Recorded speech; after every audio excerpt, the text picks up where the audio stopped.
Madame la présidente, monsieur le ministre, monsieur le rapporteur, mes chers collègues, la sagesse populaire nous dit que c'est dans le besoin que l'on reconnaît ses amis.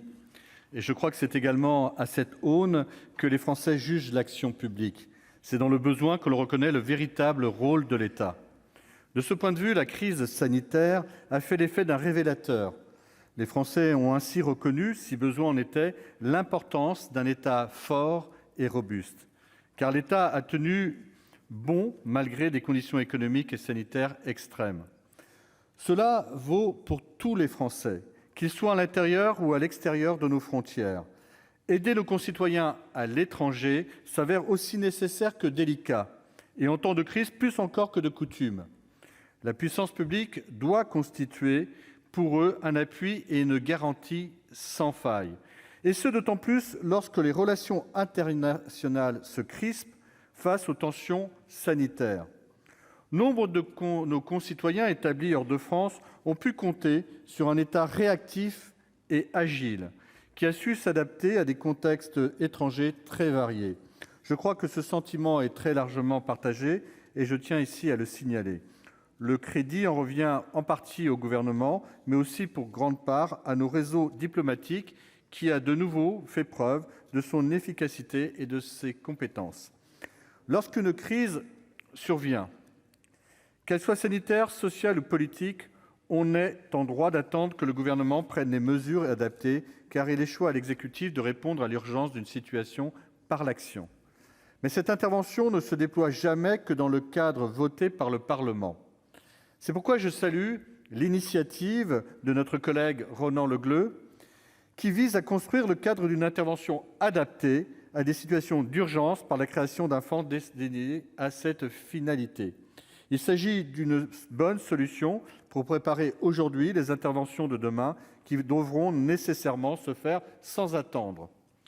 À l'heure où nous examinons ce texte, la menace sanitaire n'a pas disparu. Mais nous aurions tort d'aborder cette loi comme une loi de circonstance. D'ailleurs, la création de ce fonds, ça a été rappelé, est une idée qui a fait son chemin. La crise aura donc, tout au plus, joué le rôle de catalyseur dans le processus législatif. Car la crise actuelle, avec toutes ses spécificités, a prouvé l'utilité d'un tel dispositif. Non pas que les Français d'étrangers ne bénéficient pas, et vous l'avez rappelé, monsieur le ministre, de dispositifs de solidarité adaptés à leur situation, qu'il s'agisse d'aides sociales directes ou indirectes. Mais ces dispositifs ne sont bien évidemment pas calibrés pour des situations exceptionnelles comme celles que nous avons connues. Aussi, je crois utile que nous instaurions un mécanisme général destiné par nature à subvenir à des besoins particuliers. Je n'y vois aucune contradiction, c'est le principe même de tout mécanisme assurantiel. Le chiffre annoncé de 30 millions d'euros d'abondement annuel semble raisonnable, compte tenu des montants mobilisés lors des dernières interventions d'urgence auprès de nos concitoyens à l'étranger.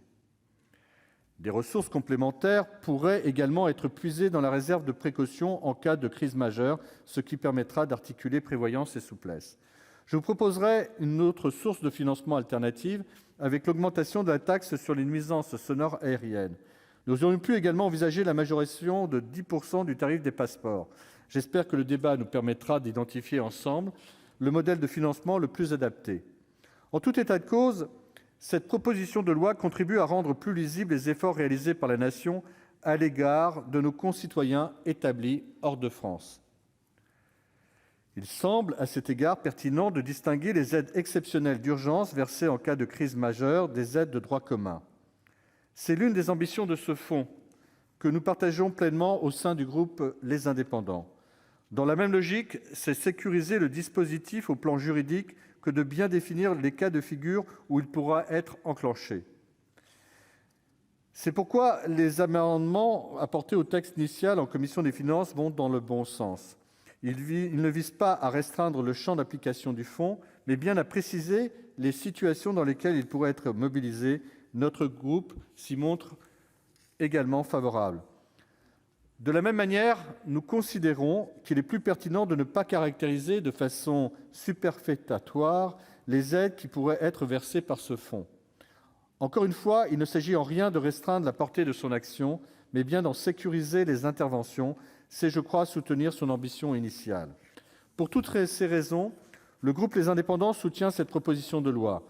Améliorer l'efficacité de l'action publique, clarifier l'emploi des ressources publiques, renforcer le rôle de l'État en France comme à l'étranger, agir en prévention des catastrophes à venir en prenant notamment les devants face au dérèglement climatique, tout ceci, comme nous en partageons ces objectifs.